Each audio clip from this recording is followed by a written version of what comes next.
You used me! I will get your ass deported! Danielle was a single mother from Ohio with limited resources and complex financial problems. Mohamed was a young man from Tunisia who was handsome, suave, and promised her the world. Their connection was purely digital for years. The dynamic was clear from day one. Danielle completely idealized Mohamed. She saw him as her second chance at happiness, attractive, exotic partner who was truly choosing her. In her mind, their love story was destined to beat the odds. For his part, Mohamed was charming and supportive through a computer screen. He said all the right things to a lonely woman who desperately wanted to believe them. This was the expectation, and Danielle was fully invested. When Mohamed finally stepped foot in Ohio, reality slammed into Danielle's front door. It wasn't a romance movie. Immediately, viewers saw a physical disconnect. Mohamed was polite, but incredibly distant. There was zero chemistry, and he seemed actively uncomfortable with Danielle's physical affection. He famously refused to kiss her on their wedding day, creating one of the cringiest moments in TV history. I'm not allowed to kiss in this time. The red flags were popping up like wildfire. Mohamed complained about everything: the small apartment, the financial strain, and Danielle's overall life. He seemed horrified that his new life in America wasn't glamorous. Meanwhile, Danielle's financial house of cards was collapsing. She was facing potential criminal charges for credit fraud and couldn't even keep the electricity on. Mohamed was visibly disgusted, realization hitting him that he hadn't married into wealth. The fantasy was dead. It didn't take long for the inevitable to happen. Just weeks after getting his green card conditional status, Mohamed packed his bags. He didn't just leave, he vanished.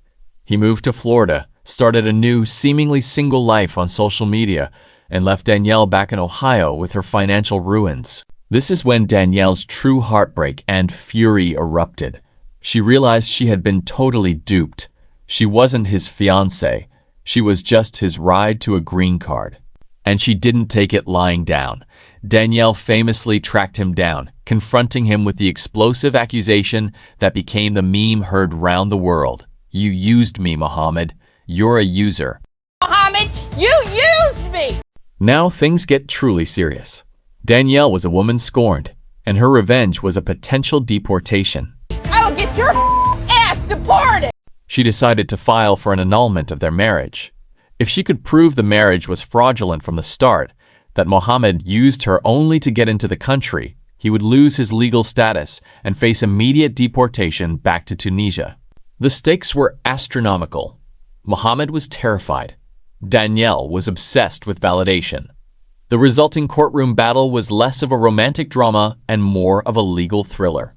The entire 90-Day Fiancé fan base was locked in, waiting for a verdict that would either end Mohamed's American dream or leave Danielle completely validated. In the end, Danielle ultimately agreed to change her filing from an annulment to a divorce, meaning Mohamed got to stay in the United States. They both walked away, but the damage was irreversible. So when we look back at You Used Me, what is the ultimate lesson? Their story is a stark warning. It's a tragic example of how dangerous a fantasy can be when you ignore obvious reality. Danielle wanted validation in love, and she was willing to see past anything to get it. Mohamed, perhaps, just wanted an opportunity, and he found someone vulnerable enough to provide it. Was it use, or was it just two people seeking two different fantasies? Let me know your honest thoughts in the comments.